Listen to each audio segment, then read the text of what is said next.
Hello students, good morning. आज मैं BA part 2 subsidiary के पेपर 2 एबनॉर्मल साइकोलॉजी एवं बीए पार्ट 1 ऑनर्स के पेपर 2 एबनॉर्मल साइकोलॉजी में पढ़ाए जाने वाले पाठ मेंटल मैकेनिज्म की चर्चा करूंगा। पिछले अध्याय में हमने देखा था कि primary and secondary mental mechanism, उसमें भी रिप्रेशन पर हमने चर्चा किया था। रिप्रेशन के प्रकार, विभिन्न प्रकारों की चर्चा की थी। अब मैं उसी पाठ को आगे बढ़ाते हुए दूसरे आयाम रेशनलाइजेशन या यौक्तिकीकरण की चर्चा करेंगे और बताने की कोशिश करेंगे कि यह क्या है। तो रेशनलाइजेशन एक ऐसी प्रक्रिया है जिसमें इरेशनल अभिप्रेरकों एवं इच्छाओं से उत्पन्न मानसिक संघर्ष या तनाव का समाधान उन अभिप्रेरकों एवं इच्छाओं को रेशनल तरीके से बनाकर किया जाता है और उसको तर्कपूर्ण एवं विवेकपूर्ण व्याख्या प्रस्तुत कर उस मानसिक संघर्ष से बचा जाता है। जेली तथा जाइगलर नामक मनोवैज्ञानिक ने कहा और इसकी परिभाषा दी कि यौक्तिकरण एक भ्रामक विवेक है, फैलेसियस रीजनिंग है, जिसमें स्वयं एवं दूसरों के सामने किसी अयुक्ति संगत व्यवहार को अधिक युक्ति संगत, व्यवहारिक, तर्क संगत व्यवहार बना के प्रस्तुत किया जाता है और मानसिक संघर्ष से अपने आप को दूर किया जाता है। इससे स्पष्ट है कि यौक्तिकीकरण में व्यक्ति कुछ ऐसी युक्तियों का सहारा लेता है जिनसे अनुचित या अवांछनीय प्रेरणाओं के अधीन होकर किए गए व्यवहार को वह युक्ति संगत एवं तर्कपूर्ण बनाता है। तो यहाँ पे एक उदाहरण बहुत ही नामी लोकोक्ति के आधार पे इस रेशनलाइजेशन को बताने की कोशिश मनोवैज्ञानिकों ने की है, जिसको यदि आप भी ध्यान से सुनेंगे तो समझ जाएंगे कि एक कहावत है, द ग्रेप्स आर सावर, अंगूर खट्टे हैं।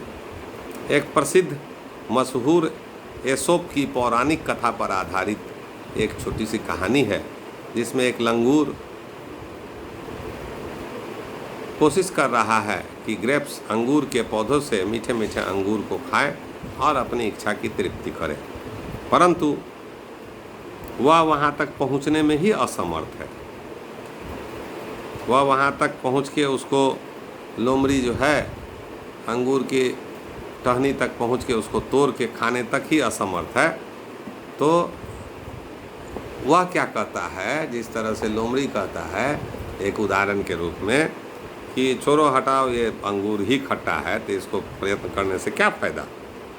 जबकि वास्तविकता क्या है कि लोमड़ी उस अंगूर को तक एक्सेस ही नहीं कर पाता है, वहाँ तक पहुँच ही नहीं पाता है। तो उसको बहाना कर देता है कि ग्रेप्स आर सावर, अंगूर खट्टे हैं तो क्यों खाएं हम, जबकि वास्तविकता कुछ और रहती है। उसी तरह एक और उदाहरण के सहारे इसको समझा जा सकता है कि परीक्षा में यदि कम अंक कोई छात्र लाता है या असफल होता है तो इसका ठेकरा वह अपने पिता, अपने गुरु के पढ़ाई, अच्छी किताबों का न होना या कुछ ऐसे कारणों पर ठोक देता है और उस पर युक्तिपूर्ण तरीके से विवेचना करता है कि सारा दोष उसी का हो, मतलब अपने सारे देश को वह दूसरे चीज़ों पर थोप देता है। उसी तरह से कोई व्यक्ति अपनी आर्थिक तंगी से उत्पन्न चिंता को दूर करने के लिए कहीं कमाने धमाने की बात न करके या जो धनी आदमी होते हैं उनके खान पीन के बारे में आलोचना करके यह कहता है कि गरीब की 2 रोटी जो मिल गई नमक के साथ, तेल के साथ, वही मिठाई से, अच्छे खाने से, सेठ साहूकार के खाने से ज़्यादा बेटर है, और यह कह के रेशनलाइजेशन का सहारा लेकर अपने मानसिक संघर्ष को कम करता है। ऐसा उदाहरण बराबर हमारे दैनिक जीवन में भी देखने को मिलता है कि जिस चीज़ की हम लोग पूर्ति नहीं कर पाते हैं तो उसका जो है कुछ दूसरा ही कारण बता के हम लोग इस तरह से प्रस्तुत करते हैं जिससे कि उस चीज़ को पाने में उस व्यक्ति विशेष का हाथी न हो, बल्कि उसने कोई कोशिश ही नहीं किया हो और वो चीज़ खराब है इसलिए उसकी पूर्ति कर पाना बेवकूफ़ी है, और यही कह के उस पर रेशनलाइजेशन के आधार पे थोप देता है। रेशनलाइजेशन के भी दो प्रकार होते हैं, सावर ग्रेप्स टाइप और स्वीट लेमन टाइप। सावर ग्रेप्स टाइप में व्यक्ति वस्तु या व्यक्ति में दोष ढूंढता है, उसे कलंकित करता है, उसे बदनाम करता है और उस आधार पे उसकी परिभाषा भी देता है। जैसे एक सुंदर लड़की से किसी युवक के शादी न होने के कारण या शादी टूट जाने के कारण वह युवक मानसिक संघर्ष से गुजरता है और मन को मानसिक संघर्ष से हटाने के लिए, मानसिक संघर्ष को कम करने के लिए अपने मन को यह समझाने की कोशिश करता है कि जितनी भी सुंदर स्त्रियां, लड़कियां होती हैं वह चरित्र के मामले में हीन होती हैं, कमज़ोर होती हैं। इसीलिए चलो अच्छा हुआ कि उससे भी अधिक सुंदर लड़की मिलने का रास्ता खुल जाएगा, या उससे शादी नहीं हुआ तो एक तरह से अच्छा ही हुआ। अंगूर खट्टे हैं जो मैंने बताया अभी, वह भी इसी से संबंधित उदाहरण है। सावर ग्रेप्स टाइप उसी के नाम पर पड़ा हुआ है। दूसरा है स्वीट लेमन टाइप। इसमें दूसरों की कीमती चीज़ों की तुलना में श्रेष्ठ या अच्छा प्रमाणित करके अपनी वस्तु को व्यक्ति प्रस्तुत करता है। जैसे जिस व्यक्ति को महल न हो, जिस व्यक्ति को बड़े बड़े मकान नहीं बना पाने का सामर्थ्य हो, वह अपनी टूटी फूटी झोपड़ी को ही दूसरे के महल से बहुत ही भव्य और बहुत ही सुंदर बना के प्रस्तुत करने की बात करता है और दूसरे की चीज़ों में कमियां निकालने की कोशिश करता है। महलों में बड़े बड़े बिल्डिंग्स के डिमेरिट्स की बात करता है और अपने झोपड़ी की तारीफ करके यह बताने की बात करता है। तो इसे स्वीट लेमन टाइप का जो है रेशनलाइजेशन प्रोसेस हम लोग कहते हैं। एक नेक्स्ट प्रकार है प्रतिक्रिया निर्माण, रिएक्शन फॉर्मेशन। इसमें इस मनोरचना में व्यक्ति अपने ईगो को किसी कष्टकर या अप्रिय इच्छा तथा प्रेरणा के ठीक विपरीत इच्छा प्रेरणा विकसित कर बचाता है और एक डिफेंसिव प्रोसेस के रूप में प्रतिक्रिया निर्माण के दो चरण को शामिल करता है। व्यक्ति अपनी अप्रिय एवं कष्टकर विचारों एवं इच्छाओं को अचेतन में दमित कर देता है और दूसरे चरण में वो दमित इच्छाओं एवं विचारों के ठीक विपरीत इच्छा चेतन स्तर पर व्यक्त कर अपने तनाव को दूर करता है। एक साथ दो प्रक्रिया करता है, एक तो अचेतन मन में वैसे विचारों को, भावनाओं को डाल देता है और दूसरा चेतना में लाके लॉजिकल वे में वहाँ समाधान करके अपने तनाव को दूर करने की कोशिश करता है।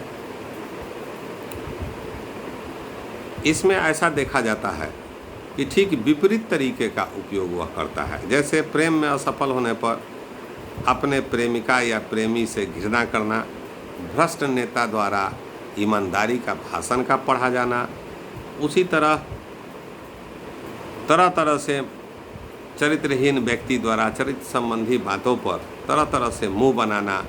मतलब खुद तो वह चरित्रहीन है, खुद तो नेता जो है वह चोर हैं, लेकिन वह इस तरह की बात करके प्रस्तुत करेगा जैसे लगेगा कि वह बहुत ईमानदार है। तो इस तरह का जो प्रतिक्रिया निर्माण की व्यक्ति कुछ प्रमुख लोकोक्तियों द्वारा, जैसे 100 चूहे खाकर बिल्ली हज को चली तथा मुंह में राम बगल में छुरी वाली जो बात का उदाहरण लिया जाता है, एक प्रोवर्ब्स कहा जाता है, ठीक उसी तरह से रिएक्शन फॉर्मेशन इसी का नाम है कि अपने कमियों को वह झूठ बोलकर दूसरे पर आरोपित करके प्रस्तुत करता है और इस तरह से मानसिक संघर्ष का समाधान होता है। चौथा प्रकार है रिग्रेशन, जिसे प्रतिगमन भी कहते हैं। फ्राइड ने बहुत से मनोरचनाओं में प्रतिगमन को भी एक प्रमुख मनोरचना के रूप में परिभाषित किया है। प्रतिगमन का अर्थ होता है कि पीछे की ओर मुड़कर देखना, पीछे की ओर चले जाना। जब कोई वयस्क व्यक्ति अपनी इच्छाओं, प्रेरणाओं एवं व्यवहारों को चाइल्डहुड की इच्छाओं, प्रेरणाओं, भावनाओं में देखने लगता है तो ऐसी अवस्था रिग्रेशन की अवस्था होती है। व्यक्ति बच्चों सा व्यवहार करता है, बच्चों सा बोलता है, बच्चों सा इच्छा रखता है और इस तरह से बचकाना हरकत करके अपनी इच्छाओं एवं प्रेरणाओं की अभिव्यक्ति करता है, तो इसे ही रिग्रेशन कहा जाता है। जेली तथा जैगलर नामक मनोवैज्ञानिकों ने इसकी परिभाषा देते हुए कहा कि प्रतिगमन में मनोलैंगिक विकास के प्रारंभिक अवस्था या अभिव्यक्ति की कुछ ऐसी तरीके जो साधारण एवं बचकाना होते हैं की ओर पीछे मुड़ने के स्थिति को रिवर्स करने की स्थिति को ही रिग्रेशन कहा गया है। तो इससे स्पष्ट होता है कि मानसिक संघर्ष तथा तनाव के समाधान के लिए व्यक्ति में बाल्यावस्था के व्यवहारों की ओर पलटने की प्रवृत्ति एक टेंडेंसी टाइप की होती है। कभी कभी आपने देखा होगा कि वयस्क व्यक्ति कभी कभी काफ़ी ज़ोर से भुकार पार पार के रोने लगता है, या कभी कभी बहुत छोटी बातों पर जिद ठान लेता है। कभी कभी ऐसा भी उदाहरण मिला है कि कोई वस्तु को पाने के लिए ठीक उसी तरह का व्यवहार करता है जिस तरह से बाल्यावस्था में बच्चे करते हैं। यही नहीं, कुछ उदाहरण ऐसे भी हुए हैं जिसमें लड़कियां या बड़े उम्र के लड़के या वृद्ध व्यक्ति बच्चों सा वस्त्र पहन के और ठीक उस तरह का व्यवहार करता है, और उस व्यवहार के कारण, उस वस्त्र को पहनने के कारण उसमें रिग्रेशन की भावना उत्पन्न होती है और वह मानसिक संघर्ष से इस तरह से अपने आप को बचा लेता है। प्रतिगमन के सामान्यतः दो रूप की चर्चा फ्राइड महोदय ने की। एक का नाम है ईगो रिग्रेशन और दूसरा का नाम है लिबिडो रिग्रेशन। इस ईगो रिग्रेशन में व्यक्ति अपने जीवन की जटिल एवं संघर्षमय परिस्थितियों से उत्पन्न तनाव को कम करने के लिए कुछ उन वस्तुओं से आनंद प्राप्त करने की प्रवृत्ति दिखाता है जिन वस्तुओं से प्रायः बच्चे आनंद की प्राप्ति करते हैं। जैसे किसी प्रौढ़ व्यक्ति को देखिएगा तो वो पतंग उड़ाने लगता है, गोली खेलने लगता है, गोली डंडा खेलने लगता है, ज़्यादा उम्र होने पर फुटबॉल, क्रिकेट या छोटे छोटे गुड्डे गुड़ियों से खेलने लगता है। इसी को हम लोग ईगो रिग्रेशन के नाम से जानते हैं। अर्थात बाल्यावस्था की चीज़ों को जब व्यक्ति, एक वृद्ध व्यक्ति अपनाता है और उससे संतुष्टि और सुख महसूस करता है, तो इस अवस्था को ईगो रिग्रेशन कहा जाता है। दूसरा है लिबिडो रिग्रेशन। इस प्रतिगमन में व्यक्ति अपने काम संबंधी प्रवृत्तियों की संतुष्टि बाल्यावस्था की तरह करके अपनाता है, जैसे अंगूठा चूसना, जैसे दांतों तले टॉफ़ी को चबाना, खेल खेलना, किसी चीज़ को दांत से काटना, बाइटिंग। तो ये बहुत से ऐसे बच्चों के व्यवहार होते हैं जिसको करके व्यक्ति यौन प्रतिगमन, लिबिडो रिग्रेशन को करके यहाँ पर उस तरीक़ों को अपना के अपने मेंटल कॉन्फ्लिक्ट को, मानसिक अंतर्द्वंद को कम करने की कोशिश करता है। तो इस प्रकार का जो बाल्यावस्था के पीछे की ओर मुड़ के और ऐसा व्यवहार करके मानसिक संघर्ष को कम करना लिबिडो रिग्रेशन कहलाता है। अब हम देखेंगे एक और प्रकार की चर्चा मैं करूंगा जिसका नाम